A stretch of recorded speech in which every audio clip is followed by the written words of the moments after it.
করলে বাবা, তার যে গোমাংস তাও তুমি বাতাসা তৈরি করে, ফুল বাতাসা তৈরি করে ভক্তদের খাইয়ে দিলে বাবা।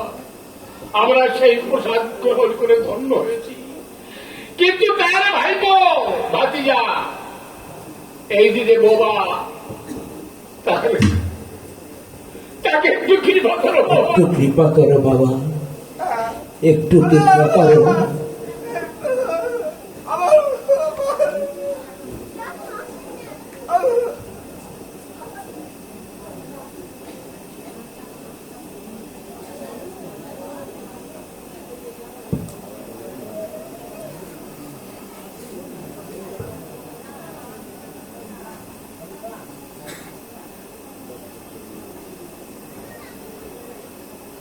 আমার হতে আমার ভক্ত বড়, ভক্ত হতে ভক্তের চরণ ধুলি বড়।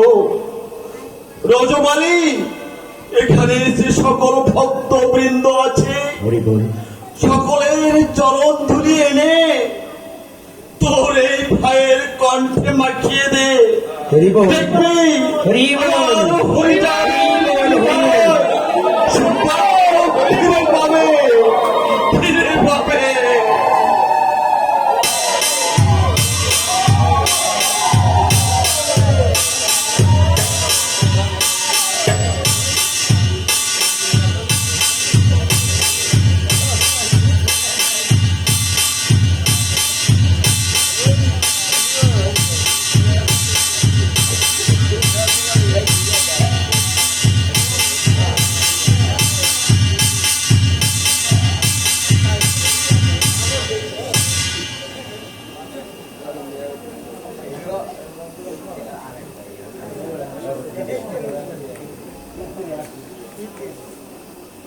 বল,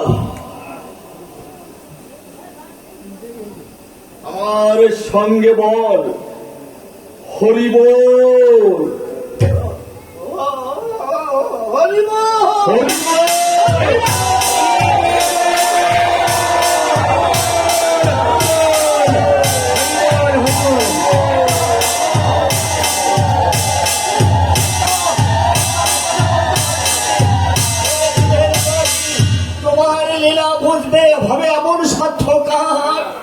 আমি বুঝেছি বাবা, ছোটবেলায় আমি মা বাবাকে হারিয়েছি, সবাই দেখি মধুর সুরে তার মা বাবাকে ডাকে, আমি আমার মা বাবাকে মা বলে ডাকতে পারি না, শুধু আকার ইঙ্গিতে কথা বলি।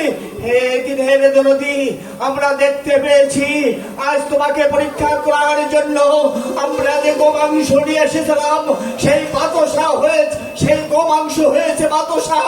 আমি কথা বলতে পারতাম না, আজ আমাকে দিয়েছো তুমি কণ্ঠ, আমি তোমার চরণ সে প্রতিজ্ঞা করলাম, শুধু তিনকারী নয়, ওই গ্রামে যত মুসলমান আছি তোমার সিগারে আমরা দল বেঁধে হরি বল, হরি বল,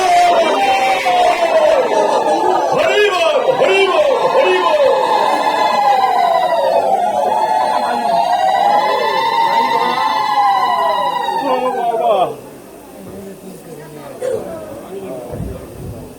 বিচরণ গোপাল, তিন করে রজমালীকে নিয়ে ভিতর বাড়িতে চলো, তোমাদের জন্য প্রসাদ তৈরি আছে, সেবা সেরে বিশ্রাম নেবে। হরি বল, হরি বল, হরি বল, হরি বল।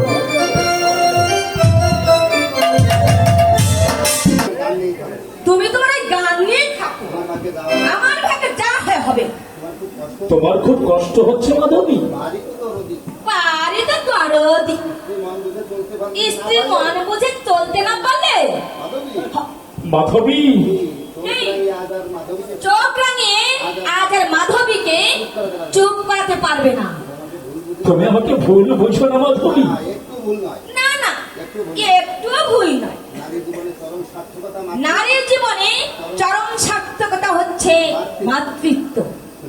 বলে বলো মাধবী, কি তোমার অভিলাষ? কত শতবার তোমার কাছে একটি সন্তান কামনা করছি, তবু তুমি একবারও ফিরে চাইলে না। শোনো মাধবী, আজ তুমি চরম পরীক্ষা সম্মুখে। আমি চাওয়ার পরের যে ভালোবাসা নিয়ে আমি বলেছিলাম, তা তুমি ভেঙে চুরে চুরমার করে দিলে। জানো, গুরু বাক্য লঙ্ঘন করা মহাপাপ। তবু যদি তোমার পুত্রের অভিলাষ ছেড়ে দাও, তবু এই স্বামীরাস বিদায় করিয়ে দাও মরে।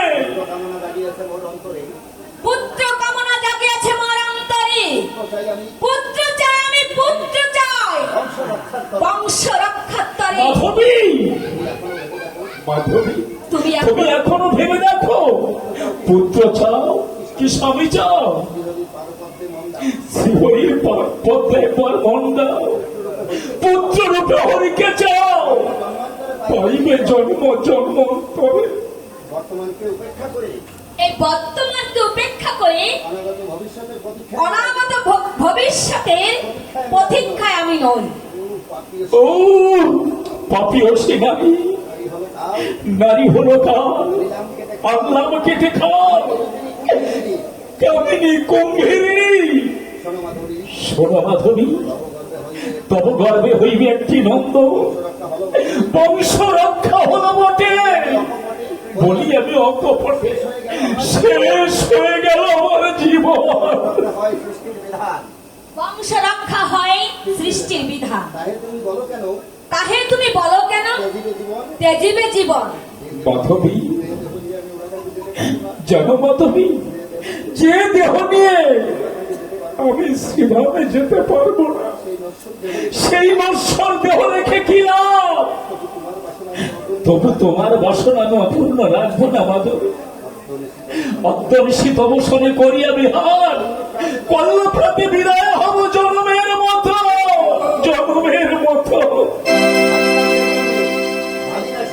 ভাবি না আমি সেজন্যে, ভাগ্যে যা হইবে হইবে।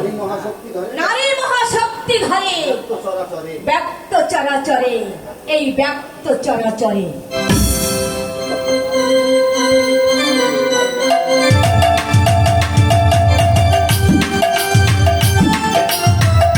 এই কাফের অন্যায় আমি কিছুতেই বরদাস্ত করতে পারবো না। তিন করি, তুমি আমার যতই ওজা হও না কেন, এই 13 খাতায় এই আব্দুল করিম জোয়ারদার থাকতে এই কাফের গুণগান কখনো চলবে না। মুসলমানের ঘরে জন্ম নিয়ে তুমি শুধু হরিনাম করে তোবা তোবা তিন করি জানে না। এই আব্দুল জোয়ারদার করে শুধু ধর্ম রক্ষার প্রয়োজনে কতটা কঠোর হতে পারে, এই চাবুকের বর্ষা ভাবে জর্জরিত করে দেহটাকে ক্ষত বিখ্যাত করে দেব। আমার এই 13 খাদা মহলে আইন শৃঙ্খলা বজায় রাখার জন্য প্রয়োজনে ওর গোটা দেহটাই আমি টুকরো টুকরো করে ওই রূপসা নদীর পানিতে ভাসিয়ে দেব। ওই তিন কলিকে ডেকে নিয়ে আয়। হুজুর, হুজুর, এই কাপের কাপে এই কাপের সঙ্গে মিশে আমার জাত গেল, আমার দাঁড়িয়ে গেছে হুজুর। এই, একে ভালো করে শাস্তি করুন হুজুর। এই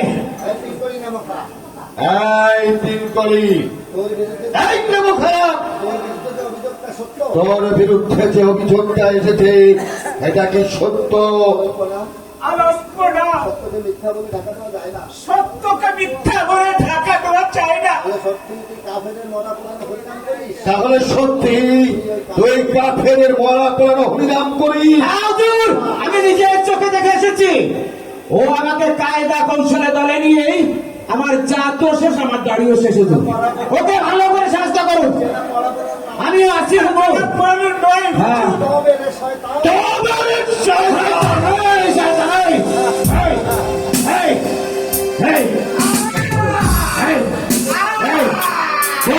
এই মরা হরিনাম করি বল।